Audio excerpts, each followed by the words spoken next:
ત્યાર પછીના જે દાખલા છે છેલ્લા તમારી પાસે મિત્રો ઉદાહરણ નંબર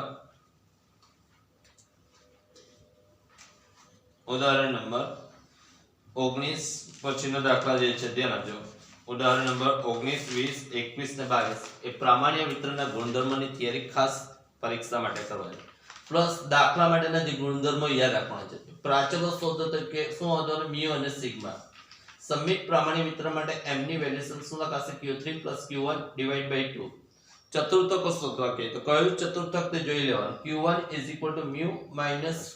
0.675 into sigma અને q3 માટે μ plus 0.675 into sigma ચતુર્થક વિચલન કહે તો 2/3 into sigma અને સરેરાશ વિચલન કહેશે તો શું કહેશે 4/6 હવે જોજો ઉદાહરણ નંબર 19 યાદ રાખજો તમારી પાસે ટેક્સ્ટ બુક પેજ નંબર તમારી પાસે 128 ઉપર ઉદાહરણ નંબર 19 ની અંદર જોજો ચર્ચા કરી લે પહેલો એક પ્રામાણ્ય ચલ x નું સંભાવના ઘટત્વ વિધેય આપ્યું છે જોજો તમારી પાસે fx અચળાંક into e raised to જોજો fx અચળાંક કોઈ પણ અચળાંક e raised to -1/2 એ લખ્યો મારી પાસે x -25/10 હોલ સ્ક્વેર ને પરથી પ્રામાણ્ય વિતરણની નીચેની કિંમતો મેળવો એક ત્રીજું ચતુર્થક વિચલન ને સરેરાશ વિચલન છે ધ્યાન રાખજો મારી પાસે ને હવે આપણી પાસે જોજો fx પ્રામાણ્ય વિતરણનો સંભાવના ઘટત્વ વિધેય fx 1/sigma 2 into pi યાદ રાખજો sigma 1/sigma in the root 2 into pi into e raised to -1/2 bracket માં x minus mu upon sigma whole square સાથે સરખાવતા ને જો તમને દૂર પડતું હોય સરખાવવામાં તકલીફ પડતી તો એની નીચે જ લખી દેવાનું અને ને fx આ રીતે લખી દેવાનું ઈઝીમાં ઈઝી fx દાખલા તરીકે શું લખાશે 1/sigma in the root 2 into pi into e raised to -1/2 x minus mu upon sigma whole square સાથે સરખાવતા આ ઈઝી થઈ ગયું તકલીફ નહીં પડે એટલે આજે બેઠો છે તો તમે શું કરી દીધું નીચે લખી દીધું તો હવે જો 1/2 x mu ની કિંમત નીકળી આવી જ્યાં mu કેટલો નીકળ્યો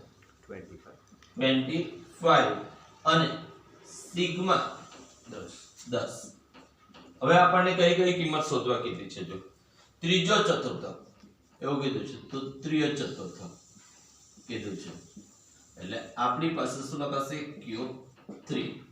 q3 કે તો શું લખાશે mu plus 0.675 into sigma ચાલો mu ની કિંમત મારી પાસે mu ની કિંમત કેટલી લખી 25 વત્તા 0.675 into sigma ની કિંમત કેટલી લખાશે 10 ચાલો 25 વત્તા કેટલા લખાશે 6.75 તો ટોટલ કેટલા આવશે 31.75 ચાલો પછી બીજો જવાબ શું માંગ્યો છે ચતુર્થક વિચલન માંગ્યું છે જો ચતુર્થક વિચલન ને ચતુર્થક વિચલન કે તો qd કેટલા લખાશે 2/3 into sigma 2/3 into sigma ની વેલ્યુએશન કેટલી છે જો 10 એટલે મારી પાસે 20/3 6.67 ચાલો ત્યારબાદ તમારી પાસે શું માંગ્યું છે સરેરાશ વિચલન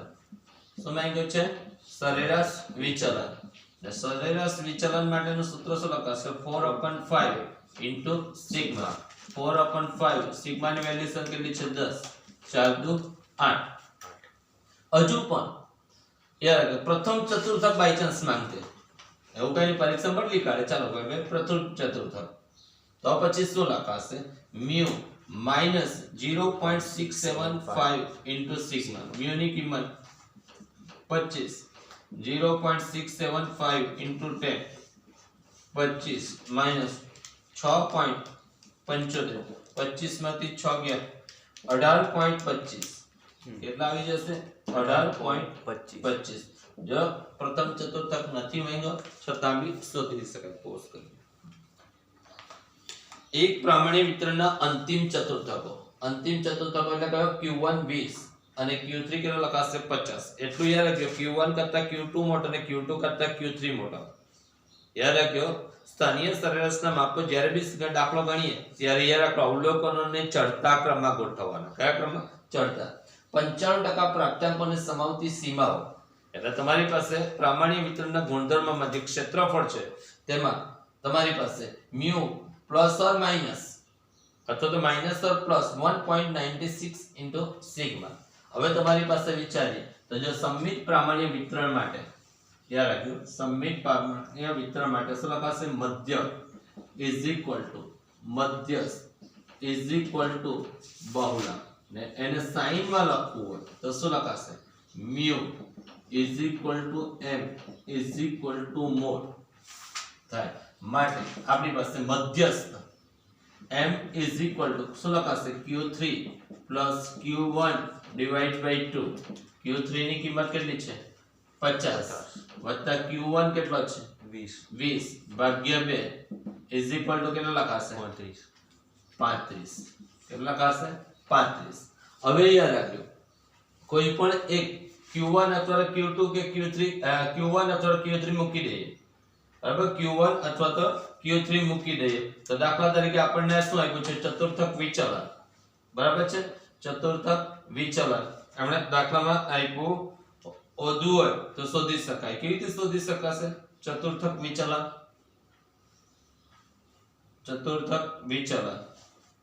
ચાલો ચતુર્થક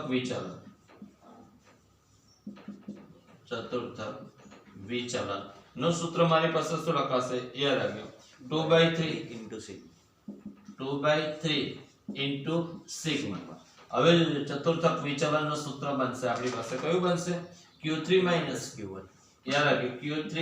minus q1 upon 2 ધોરણ 11 માં is equal to 2/3 into sigma ચાલો q3 ની કિંમત કેટલી છે 50 minus q1 20 ભાગ્યા 2 is equal to 2/3 into sigma 50 માંથી 20 ગયા 30 ભાગ્યા 2 ગુણ્યા 3 ના છેદમાં 2 કરી દીધું is equal to સિગ્મા 30 તારી 90 ભાગ્યા 4 is equal to સિગ્મા બોલો 22.5 બરાબર છે 22.5 પ્રાપ્તાંકોને સમાવતી સીમાઓ is equal to તો લખાશે મ્યુ minus 1.96 into સિગ્મા અને બરાબર છે મ્યુ પ્લસ 1.96 સિગ્મા ચાલો મ્યુ ની કિંમત કેટલી છે 35 minus 1.96 સિગ્મા ની કિંમત કેટલી છે 22.5 35 plus 1.96 into કેટલો લખાશે 22.5 કે કેટલો લખાશે 22.5 ચાલો ગણતરી કરો 35 minus 1.96 into 22.5 into 22.5 44.1 યાદ રાખજો ચાલો બીજા નંબર મારી પાસે 35 પ્લસ સેમ જ થવાના પણ પ્લસ ની સાઈન થઈ ગઈ 44.1 ચાલો માઈનસ કરો માઈનસ 9.1 માઈનસ 9.1 9.1 કોમન 44 ને 35 75 79.1 હાયર પાણી મિત્ર માટે પ્રથમ ચતુર્થક એટલે કયો Q1 અને સરેરાશ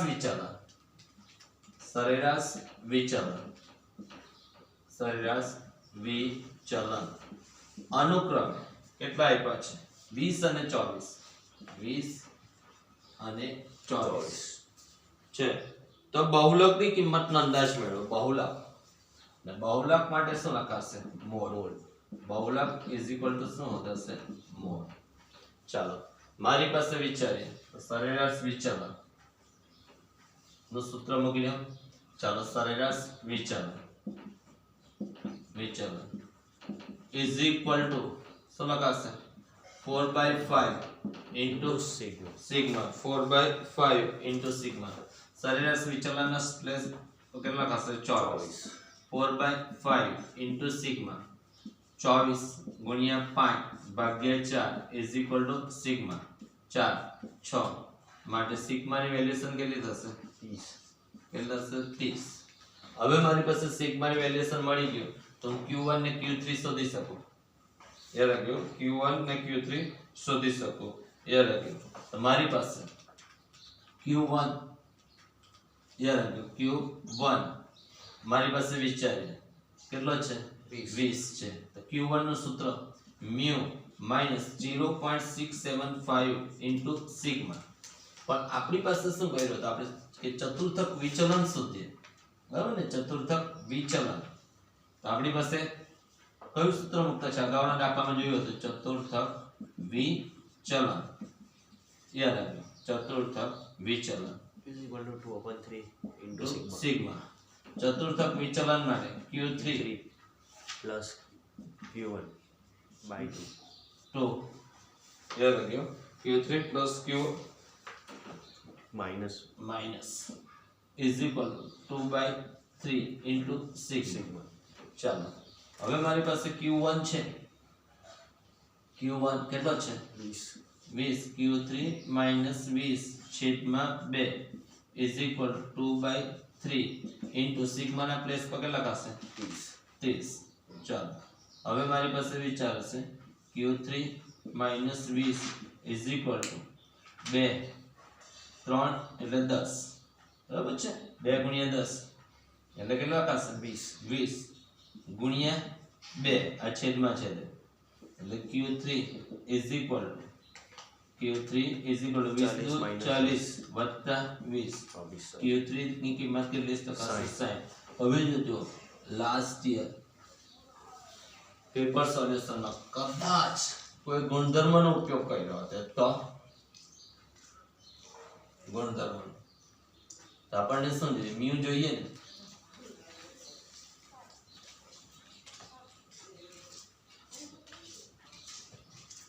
Q3 બરાબર તો નહીં થતો ને મેળ 6 7 5 બરાબર છે ચાલો હવે વિચારીએ તમારી પાસે Q3 ની કિંમત આવી ગઈ હવે મધ્યસ્થ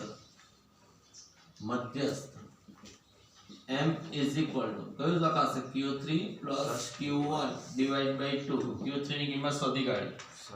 60 Q1 આપેલો છે 20 ભાગ્યા 2 40 આપણને જવાબ શું માંગ્યો બહુલક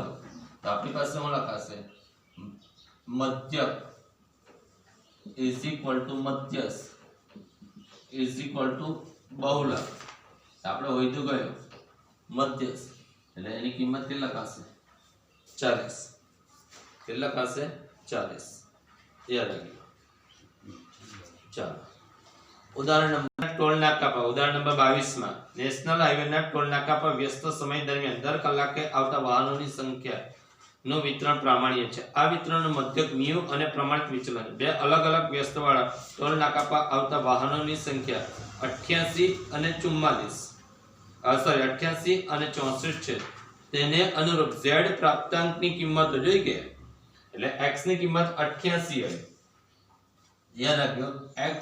બરાબર 88 હોય ત્યારે એટલે x1 is equal to 88 હોય ત્યારે z1 ની કિંમત કેટલી આપી છે આપણે 0.8. હવે x2 is equal to કેટલા આપ્યા છે 64 હોય ત્યારે z2 ની કિંમત કેટલા લખાશે -0.4. કેટલા લખાશે -0.4. હવે વિચારીએ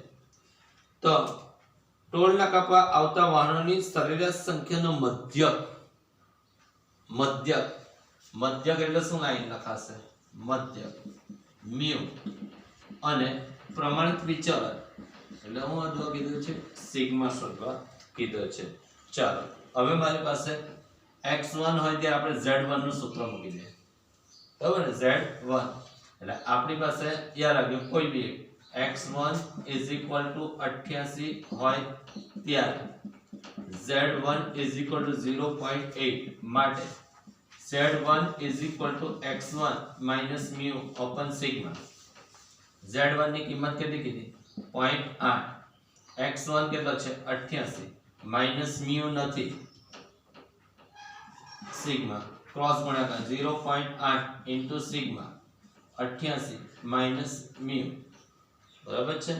ચાલો એટલે મારી પાસે શું લખાશે 88 minus mu is equal to 0.8 into sigma number 1. બરાબર. અને ધાર્યો તો તમે બીજી રીતે પણ બદલી શકાય કે દાખલા તરીકે mu સામેની સાઈડે જતો રહે, આલે ઉદાહરણ નંબર 1. તો પરિસ્થિતિ શું થાય mu પ્લસ નો શું થઈ જશે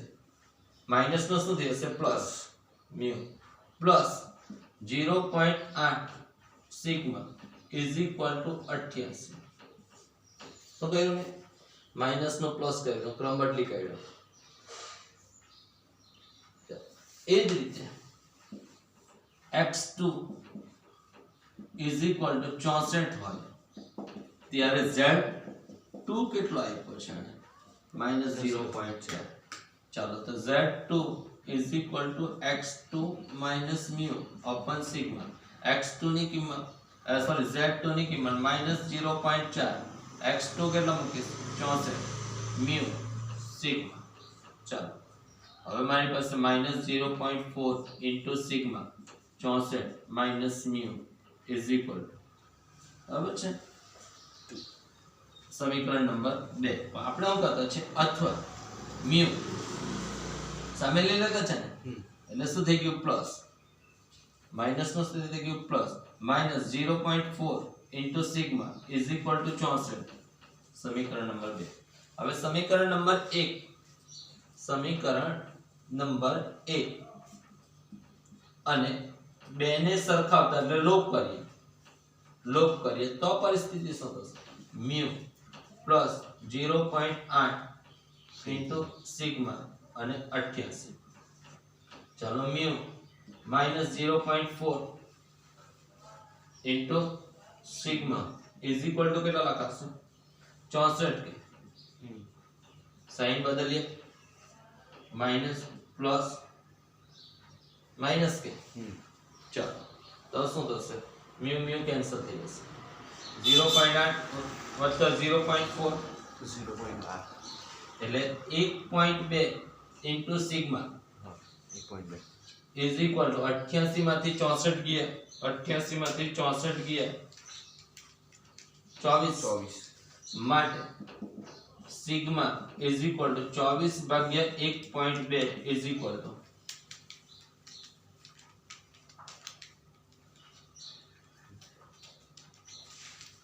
20. હવે આપણી પાસે કોઈ પણ એક સૂત્ર મૂકી દે કોઈ બી z1 મૂકી દો કે z2 મૂકી દો કોઈ પણ એક x1 minus mu upon sigma. z1 ની કિંમત કેટલી છે 88, x1 કેટલો છે તે વખતે z1 0.8 x1 કેટલો છે 88 88 minus mu શોધવાનું સિગ્મા શોધી કાઢ્યો કેટલો લાગતો 20 ચાલો 0.8 ગુણ્યા 20 is equal to 88 minus mu કેટલા લખાશે 16 is equal to 88 minus mu સામે ગયું પ્લસ 88 માઈનસ 16 મ્યુ ની કિંમત 88 માઈનસ 16 72 કેટલું લખાશે 72 આ રીતે છેલ્લા 4 ઉદાહરણો ખાસ જોવાના યાદ રાખજો